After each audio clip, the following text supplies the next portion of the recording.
section. Now, TransUnion's fourth quarter vehicle pricing index has come in below the inflation mark for the sixth consecutive quarter. This is made clearer by new and used passenger vehicle finance deals decreasing by 7% and 15% year-on-year, respectively. We unpack this more now with Kriben Reddy, who is head of auto at TransUnion Africa. Kriben, thank you so much for the time. But the numbers themselves perhaps decreasing somewhat with regards to the financing deals. That really sets the mark of how South Africa's economy is looking, surely. Definitely. So that's, I think, the context that the pricing index comes off the back of. While pricing might be at its lowest for the last 6 consecutive quarters, total volumes are down. So whether we look at new vehicle, total new vehicle sales, it's 1% down last year. And the finance agreements or the finance deals that you alluded to already also is down as well, with a total of 12%. And that's just indicative of the current market that we're in. If we take a look at some of the results, and hopefully we can bring those up as they have them there on screen, the used to new ratio in particular was one that stuck out for me. And that really just says that people are dipping a little bit more into that used car market, particularly because they don't feel that the new car is perhaps as necessary with regards to the amount of money it costs as well, and sets them back in order to get that. Has that mark remained stable, or has that grown beyond that two to 1 ratio? So if we look along the 6 quarters, it's probably been going in favor of new vehicles, and the reason is because new vehicle pricing has been well below CPI, and manufacturers have been holding it at that level to stimulate sales. What we suspect, though, I think the 2 mark is probably where it's going to bottom out, and you'll see the market will start to swing in favor of used vehicles, exactly to your point, that the price differential between new and used becomes wider. And from a consumer's perspective, affordability is key, and they look for the value proposition that they're buying into. And a used vehicle does come with a significant value proposition, especially if the pricing is lower. If it's a 1 or 2 year old, it comes with the warranty still backed by the manufacturer. So there's a significant difference in price there. This is the full-on results now, and this is particularly going back to the first quarter of 2008, though. Yeah.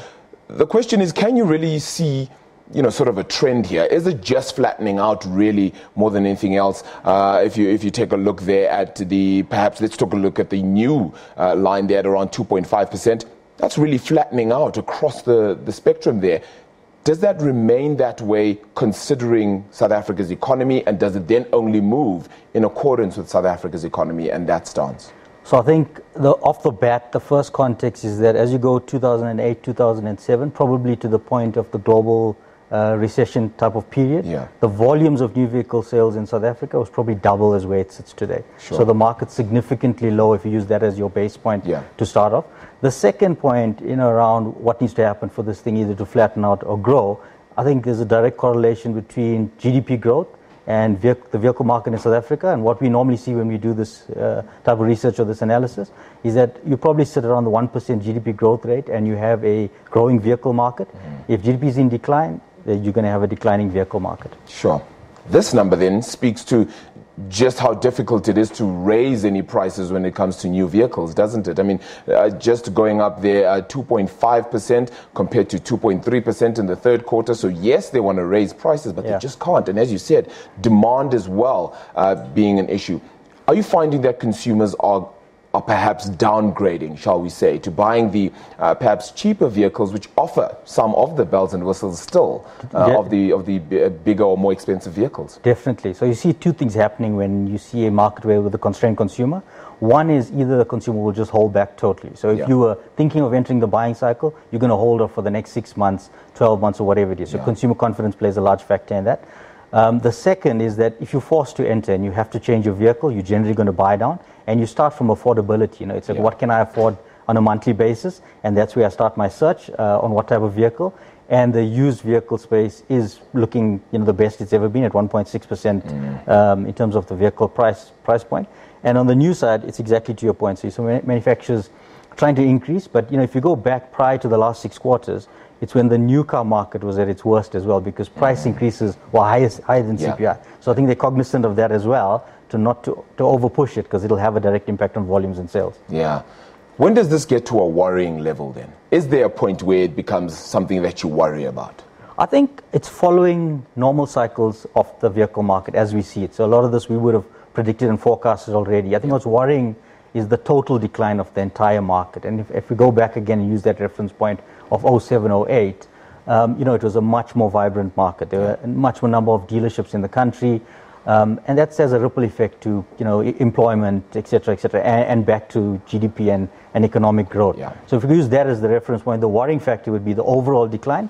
But this is following a general cycle, I think. Yeah, and of course the manufacturing sector then begins to stutter along. And this is despite any sort of investment that the DTI in particular continues to try to push into this market. It all is just consumer driven. Yeah. Has that our export market been perhaps the saving grace in some way, or is that also just struggling to take on the mantle? I think it has. So if you look back probably the last 2 quarters, we've had, very good growth in the export market. And that plays back also to the overall economic factors, because a thriving export market means we can keep a production line in South Africa for various brands. It means it keeps people employed, etc.